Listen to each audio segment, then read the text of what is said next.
Hello story lovers, welcome to Siri Vennela కథల ప్రపంచం. నేను మీ వెన్నెల. ఈరోజు యువ మై డెస్టినీలో 64th పార్ట్. ముందుగా అందరూ వీడియోని లైక్ చేసి షేర్ చేయడం మర్చిపోవద్దు. మీ ఇచ్చే లైక్ల వల్ల నా స్టోరీ ఇంకా ముందుకు దూసుకుపోతుంది. నేను వెంటనే అప్డేట్స్ ఇచ్చేస్తాను. ఇక స్టోరీలోకి వెళ్ళిపోదాం. క్యూటీని జాగ్రత్తగా పడుకోబెట్టి రౌండ్ గా పిల్లోస్ కూడా అడ్జస్ట్ చేసి వెంటనే రానా అసిస్టెంట్ కి కాల్ చేసి అతను రాగానే క్యూటీ నిద్రపోతుందని చెప్పి కాసేపు చూసుకోమని రిక్వెస్ట్ చేసింది అద్విక. ఆ తర్వాత రానా అద్వి ఇద్దరు కలిసి రియా దగ్గరికి వెళ్లారు. అద్వి రానా ఇద్దరు రియా రూమ్ కి వెళ్లేసరికి రియాకి ఇంకా ఆ డ్రగ్ మత్తు ఎక్కువైపోయి బెడ్ మీదే పడుకొని పిల్లోని పట్టుకొని దొర్లుతూ ఆ పిల్లో ప్లేస్ లో రానాను ఊహించుకుంటూ please Rana, don't leave me, I want you Rana అంటూ మత్తుగా మాట్లాడుతుంది. రానా పేరు రియా నోట్లోంచి వస్తుంటే అద్వికి సర్రున కోపం ఒళ్ళంతా తాకేసింది. దాంతో పెద్ద పెద్ద అడుగులు వేస్తూ రియా దగ్గరకు చేరి బెడ్ మీద పందిలా బొర్లుతున్న రియా క్లీవేజ్ క్లియర్ గా కనిపిస్తుంటే ఆడపిల్లగా అద్వికి అది కంపరం పుట్టించి బెడ్షీట్ తీసి దాని ఒళ్ళంతా చుట్టేసి జుట్టు పట్టుకుని పైకి లేపి కూర్చోబెట్టింది అద్విక. రియా ఫేస్ చూస్తుంటే ఆ రోజు ముంబైలో తను పడిన బాధ, ఆ తర్వాత సమాజంలో పెళ్లి కాకుండానే తల్లిగా మారుతున్నందుకు ఆమె పడిన అవమానాలు అన్ని కళ్ళ ముందు రీల్లా తిరిగాయి గిర్రున. దానంతటికీ కారణమైన రియాను ఒక చేత్తో జుట్టు పట్టుకుని మరో చేత్తో ఈడ్చిపెట్టి కొట్టింది అద్విక. ఇంట్లో పనులు చేసుకుని రాటుదేలిన అద్వి చేతి దెబ్బ రుచి రెండోసారి చూసిన రియాకి దెబ్బకి ఎక్కడో మబ్బుల్లో తేలుతున్న ఆమె అక్కడి నుండి డైరెక్ట్ గా కింద పడిన ఫీలింగ్. సరుక్కుమని మంట పుడుతున్న చెంపను తడుముకుంటూ బేబీ అంటూ సగం కళ్ళు తెరిచి చూసిన రియా అక్కడ రానా బేబీ ప్లేస్ లో శక్తి అవతారంలా ఉగ్ర రూపంలో దర్శనమిస్తున్న అద్వికాని చూడగానే కళ్ళు రెండు పెద్దవి చేసి తల గట్టిగా విదిల్చి హే మిడిల్ క్లాస్, నువ్వేంటి ఇక్కడ అంది కోపంగా రియా. ఏయ్ నిన్ను అంటూ కోపంగా ముందుకు వస్తున్న రానాను ఆపుతూ మిడిల్ క్లాస్ ఏంటి మిడిల్ క్లాస్? అవును నేను మిడిల్ క్లాస్, కానీ నువ్వు మగాడు కనబడితే చాలు ఇలా బట్టలిప్పి వాడి మీద పడిపోయే వాళ్ళను ఏ క్లాస్ అంటారో తెలుసా? చిచ్చి, అలాంటి మాటలు నేను చెప్పినా కూడా నేను అపవిత్రం అవుతాను. ఎందుకే ఆ రోజు అలా చేశావు? నువ్వు చేసిన ఒక్క పని వల్ల నన్ను ప్రాణంలా చూసుకునే నా తండ్రిని కోల్పోయాను, నా ఉనికిని కోల్పోయాను, నా ఆత్మ గౌరవాన్ని కోల్పోయాను, నా జీవితాన్ని కోల్పోయాను. నీకు మరి అంత ఒళ్ళు కొవ్వెక్కి ఎక్కువగా ఉంటే అది కరిగించడానికి చాలా దారులే ఉన్నాయి కదే. అంతేకాని నీ ఒంటికి పట్టిన కొవ్వుకి వేరే వాళ్ళ జీవితాలను ఎందుకు నాశనం చేశావే అంటూ మరోసారి రియా చెంప మీద కొట్టింది అద్విక. హౌ డేర్ యూ, నన్నే కొడతావా నిన్ను అంటూ ఆవేశంగా పైకి లేచిన అద్వి మీదకు చెయ్యి ఎత్తింది రియా. అద్వి మీదకి ఎత్తిన రియా చేతిని మధ్యలోనే ఆపేస్తూ డోంట్ డేర్ టు దట్ అంటూ ఆ చేతిని అలాగే పట్టి వెనక్కి మడిచాడు రానా. అప్పుడు గాని అక్కడ రానా అని రియా చూసావా రానా, దీని మిడిల్ క్లాస్ మెంటాలిటీ ఎలా చీప్ గా బిహేవ్ చేస్తుందో చూడు. ఇలాంటిది నీలాంటి వాడికా అస్సలు సరిపోదు. నా మాట విని దీనికి డివోర్స్ ఇచ్చే రానా, మనం మళ్ళీ మన లైఫ్ ని హ్యాపీగా ఎంజాయ్ చేయొచ్చు. అవసరమైతే దీని కూతురికి ఎంతో కొంత డబ్బుని ముష్టి పడేద్దాం. ఎలాగో ఇలాంటి వాళ్ళకి ఇవన్నీ అలవాటే కదా, డబ్బులు ఇస్తామంటే చాలు ఏ పనైనా చేస్తారు అంటూ ఇంకా పిచ్చి పిచ్చిగా వాగుతున్న రియాను చూసి ఆవేశం ఎక్కువే అయ్యి పక్కనే ఉన్న ఫ్లవర్ వాస్ బేస్ తో రియా భుజం మీద గట్టిగా కొట్టేసింది అద్విక. ఎవరి డబ్బుల కోసం వేషాలు వేసేది నువ్వు, డబ్బుల కోసం ఎవరితోనైనా ఎక్కడి వరకైనా వెళ్లేది నువ్వు, ఆ డబ్బు మైకం కమ్మి ఒళ్ళు కొవ్వెక్కి కొట్టుకుంటుంది నువ్వు అంటూ కళ్ళెర్ర చేసి ఆవేశంగా చెప్తూ మరోసారి అదే ఫ్లవర్ వాస్ బేస్ తో తల మీద కొట్టింది ఈసారి. అంతే, దెబ్బకి అది వెనక్కి రానా మీదకి ఒరిగిపోయింది. ఆవేశంతో బుసలు కొడుతున్న అద్విక రియా అలా రానా మీదకి ఒరిగిపోగానే రానా అద్వి కొట్టిన దెబ్బకి షాక్ తో కళ్ళు తేలేసి దాన్ని ఇంకా అలాగే పట్టుకోవడం చూసి అద్విక కోపంతో ఒరేయ్ ఇంకా ఆ దరిద్రాన్ని ఎందుకు పట్టుకున్నావు అంటూ రానా వైపు ఉరిమి చూసింది. అద్వి అరుపుకి తేరుకున్న రానా ఒక్కసారిగా తల విదిల్చి తన మీద పడిపోయిన రియాను బెడ్ మీద పడేసి, డార్లింగ్ అదేంటే అలా కొట్టేశావు, ఇంతకీ అది ఉందంటావా పోయిందా అన్నాడు కంగారుగా అద్వి దగ్గరికి వస్తూ రానా. అప్పటికి ఆ విషయం తగ్గని అద్విక రానాను కోపంగా చూస్తూ, ఏ అది పోయిందని బాగా బాధపడుతున్నట్టున్నావు నువ్వు అంది. రానాకి కూడా తన చేతి వాటం చూపించడానికి సిద్ధమైపోతూ. అద్విలోని ఆ యాంగిల్ ని చూసిన రానా గుటకలు మింగుతూ, అది కాదు డార్లింగ్, అంటే అది పోతే ఎలా అని సేఫ్ సైడ్ ఆలోచిస్తున్నా అన్నాడు. అద్వికాని చేరి నెమ్మదిగా తన చేతుల్లోంచి ఫ్లవర్ వాజ్ ను తీసేస్తూ. అంతేనా, ఇంకా వేరే ఏదైనా ఉందా కళ్ళు పెద్దవి చేసి అడిగింది అద్విక. చాచా ఇంకే ఉంటుంది డార్లింగ్, పద అంతే, పద మనం మన రూమ్ కి వెళ్దాం, క్యూటీ నిద్రలోంచి లేస్తే ఏడుస్తుంది కదా అంటూ అద్విక మూడ్ ని డైవర్ట్ చేసే ప్రయత్నం చేస్తూ చెప్పాడు రానా. అప్పటి వరకు ఆవేశంగా ఉన్న అద్విక క్యూటీ పేరు చెప్పగానే కూల్ అయిపోతూ, అవును కదా పద పద వెళ్దాం అని డోర్ వరకు వెళ్ళి, ఇంతకీ అది బతికే ఉందంటావా రానా, లేదంటే నిజంగానే పోయిందా అని అడిగింది అనుమానంగా. బతికే ఉంటుందిలే డార్లింగ్, అంత చిన్న దెబ్బకే పోతుందా ఏంటి, అయినా పోయినా పర్లేదు, ఏం చెయ్యాలో నేను చూసుకుంటాగా అన్నాడు రానా. కానీ డార్లింగ్ అది అంత ఈజీగా పోతే ఏం బాగుంటుంది చెప్పు, అది చేసిన తప్పుకి లైఫ్ టైం శిక్ష పడేలా నేను చేస్తాను కదా అంటూ రియా రూమ్ డోర్ క్లోజ్ చేసి అద్వికని తీసుకొని బయటకు వెళ్ళిపోయాడు రానా.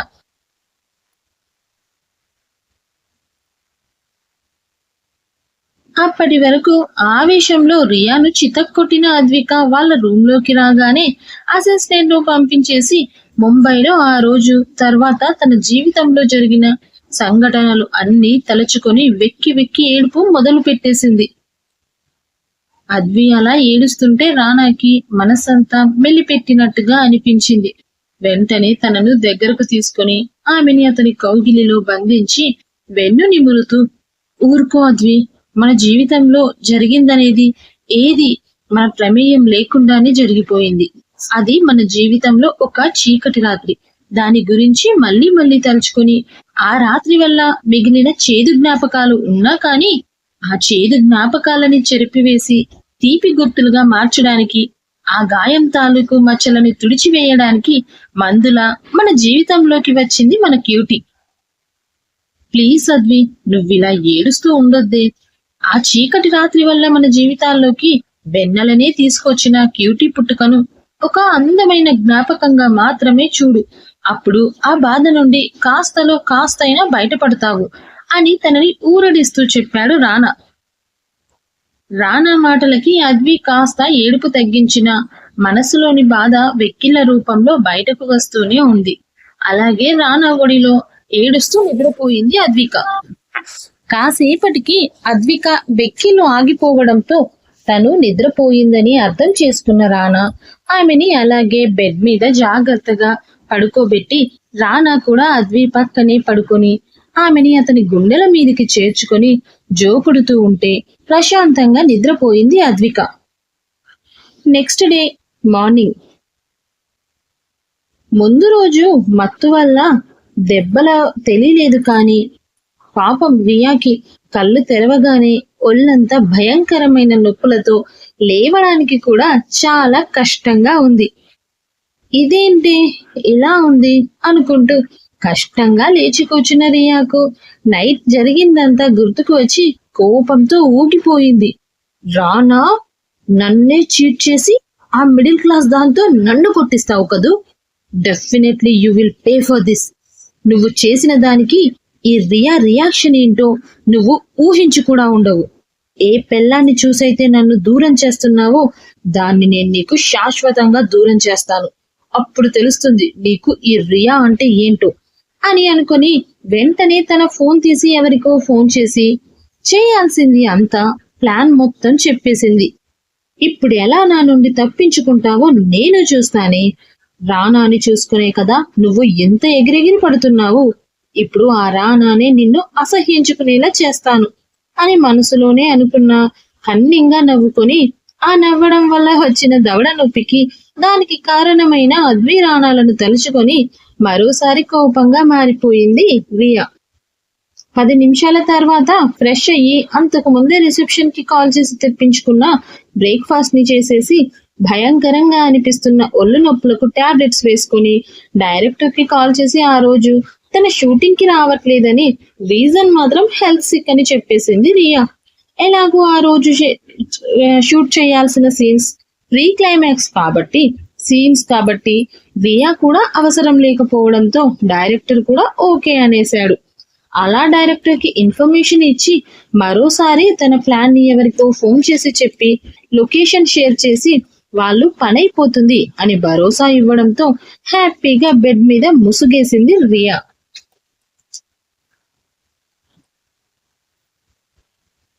రాత్రి చాలా సేపటి వరకు నిద్రలేని రానా ఆ రియా గురించి ఆలోచిస్తూ దాన్ని ఏం చేయాలో ఫిక్స్ అయ్యి ఎప్పుడో నిద్రపోయాడు అర్ధరాత్రి. ఉదయం రానా లేవక ముందే నిద్ర లేచిన అద్విక తాను రానా గుండెల మీద పడుకొని ఉండడం చూసి తన కళ్ళెదురుగా రానా గుండెల మీద మరోవైపు క్యూటీ ముద్దుగా మూతి ముడిచి పడుకొని ఉండడం చూసి రాత్రి జరిగిందంతా గుర్తొచ్చి పక్కకి జరగబోతే రానా తన చుట్టూ చేసి వేసిన చేతుల్ని మరింత గట్టిగా బిగించాడు. ఛా, రాత్రంతా నేను ఇలాగే పడుకొని ఉన్నానా అంది అద్విక. పాపం రానా అటు క్యూటీని ఇటు నన్ను ఎంత జాగ్రత్తగా పట్టుకున్నాడో అనుకుని కళ్ళు మాత్రమే పైకెత్తి చూసింది అతని వైపు. నిద్రలో కూడా తనని క్యూటీని ఎంత జాగ్రత్తగా పట్టుకొని ప్రశాంతంగా నిద్రపోతున్న అతన్ని చూడగానే రాత్రంతా సరిగా నిద్రపోయాడో లేదో అని అతనికి డిస్టర్బ్ కలగకుండా మెల్లిగా పక్కకి జరగాలని చూసింది అద్విక. వెంటనే ఆ కదలికలకు కదిలిన రానా, ఛ డార్లింగ్, ఎందుకు కదులుతున్నావే, పడుకో అంటూ ఇంకా తనకు గట్టిగా అదుముకున్నాడు. ఔచ్ రానా, కొంచెం వదులు అంది క్యూటీకి డిస్టర్బ్ అవ్వకుండా చిన్నగా అద్విక గొంతుకి కళ్ళు తెరిచి చూసిన రానాకి ఉదయాన్నే అద్విక మొహం ఇంకా ముద్దుగా అనిపిస్తుంటే తను పట్టుకున్న చేతిని వదులు చేయకుండానే అద్వి పక్కకు జరిగింది రానా మీద నుండి.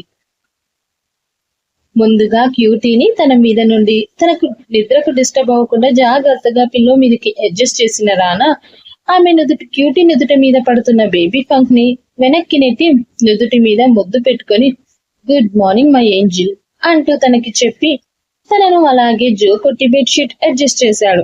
ఆ తర్వాత అద్విక వైపు తిరిగి పూర్తిగా ఆమె మీదకు చేరిపోయి తన లిప్స్ ని చిన్నగా టచ్ చేస్తూ గుడ్ మార్నింగ్ డార్లింగ్ అన్నాడు రానా. గుడ్ మార్నింగ్ రానా, కానీ ఇప్పుడెందుకు నా మీదే నీ మొత్తం బరువు వేసేశావు, ముందు పక్కకు జరుగు అంది అద్విక. ఎప్పటికైనా నా బరువంతా మోయాల్సింది నువ్వేగా డార్లింగ్, అందుకే ఇప్పటి నుండే నీకు ప్రాక్టీస్ చేయిస్తున్నా అన్నాడు చెవి మీద ముద్దు పెడుతూ హస్కీగా. ఆ రానా, మళ్ళీ మొదలు పెట్టావా నీ అల్లరి, కళ్ళు తెరవడం ఆలస్యం, నీలోని రొమాంటిక్ రాజా నిద్రలేస్తాడు కదా అంది అద్విక రానా తనను వెనక్కి జరపడానికి చాలా ట్రై చేస్తూ.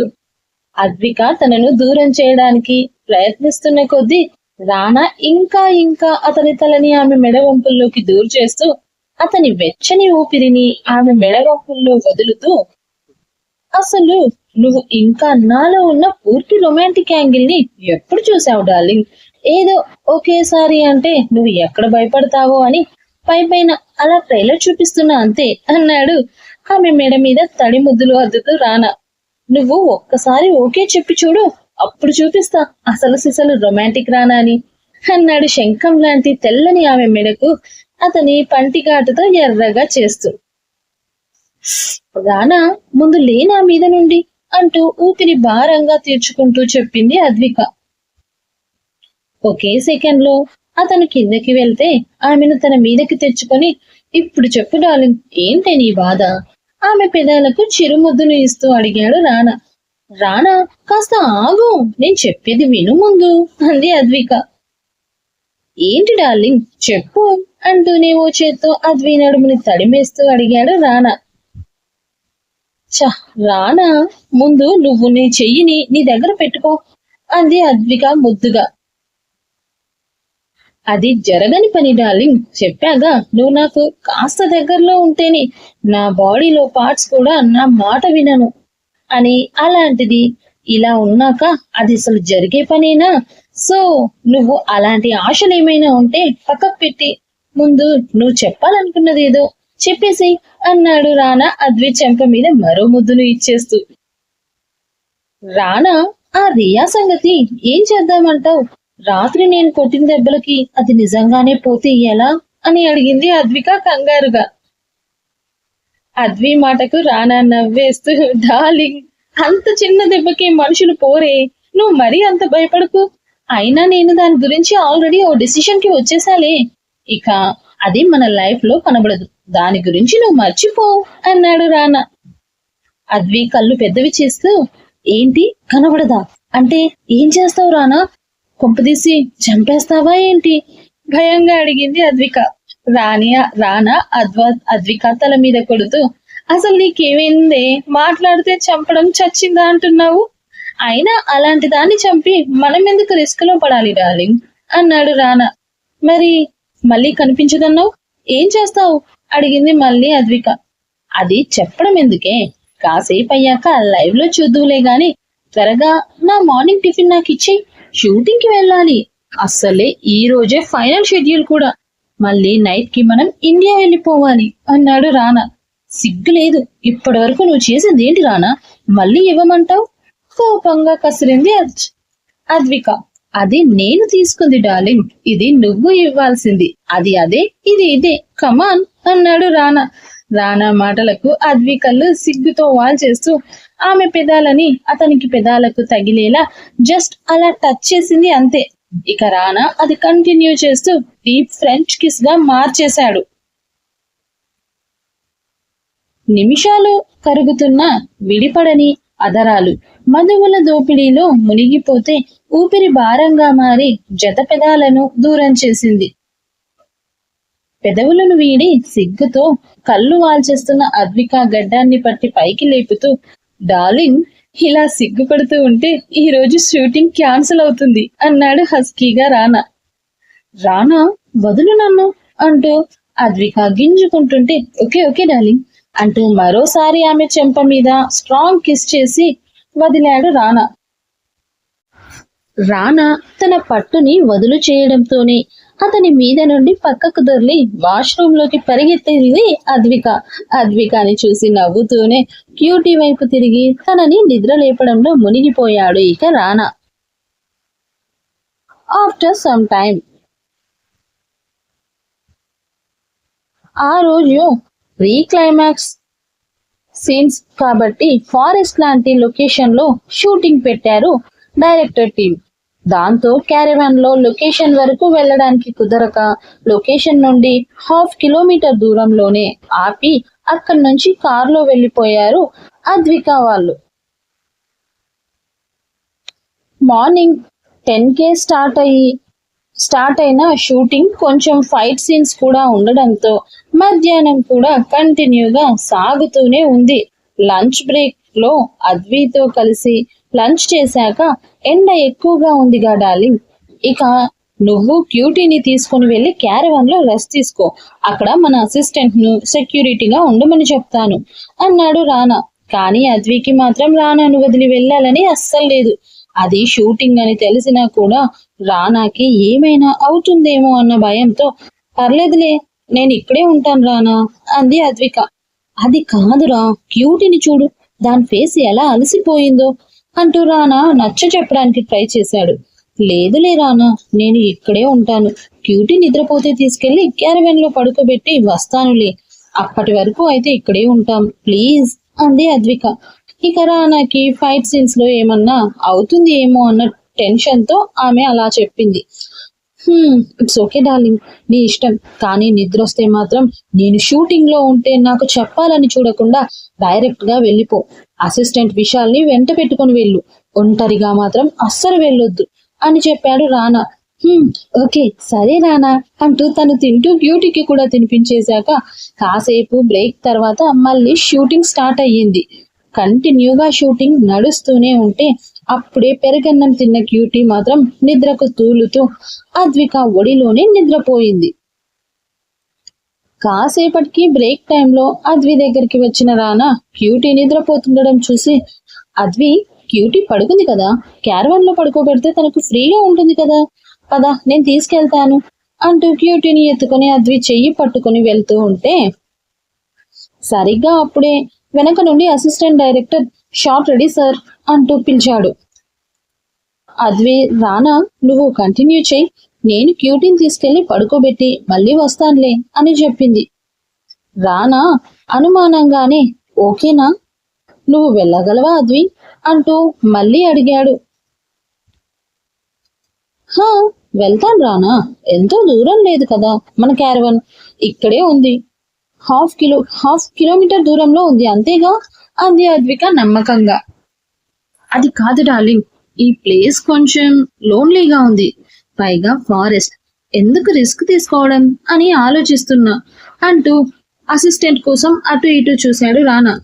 పర్లేదులే రానా, నేను జాగ్రత్తగానే వెళ్తానుగా అంది.